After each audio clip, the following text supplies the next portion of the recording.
There's someone else who found out the hard way that there's no good reasons for disobeying God's word. Those are just excuses, and God's not going to accept them. In Numbers chapter 4, verse 15, as well as in chapter 7 and verse 9, God specifies that the only ones who were supposed to touch the Ark of the Covenant to carry it were the Levites, the priestly Levites, the Kohath Levites, the sons of Kohath. They were the only ones. And in First Chronicle 13, a man by the name of Uzzah found out the hard way that God was serious about that.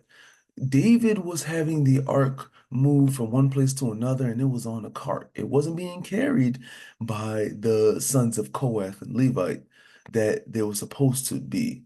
And Uzzah reached out to put his hand on the ark to stabilize it because it was about to fall. And God struck him dead right there and then.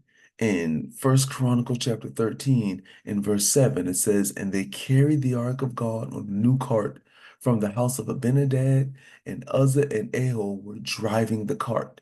And David and all Israel was celebrating before God with all their might, with song and lyres and harps and tambourines, cymbals and trumpets." See, David, he should have known that God had commanded for just the Levites to carry the ark on their shoulders. It had no business being driven on a cart.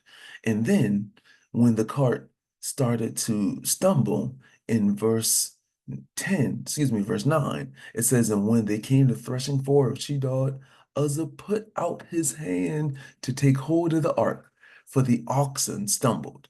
And the anger of the Lord was kindled against Uzzah, and he struck him down because he put out his hand on the ark, and he died before the Lord." Uzzah died right then and there, and David should have known that God was not going to be pleased with the way he was carrying the ark.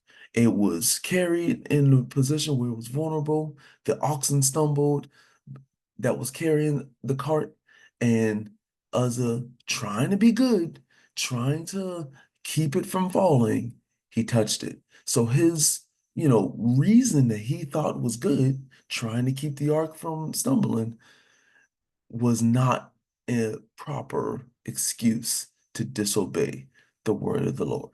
How many people nowadays directly disobey the word of the Lord, and their reasoning is, "Oh, I felt compelled, or I had to do this, or I really want to do that." In that situation, we let our feelings and emotions control us instead of we controlling our feelings and emotions. We cannot allow our feelings and emotions to lead us to disobey God, because that is a situation that we don't want to be in, where we are telling ourselves, "It's okay to disobey the word of the Lord. My heart's in a good place. I have good motives and good intentions." No, that does not fly. And Uzzah learned that the hard way. You want to study more about this? Let us know. We'd be delighted to. Give us a call at 843-553-5157, or you can email us at letthebiblespeak843 at gmail.com.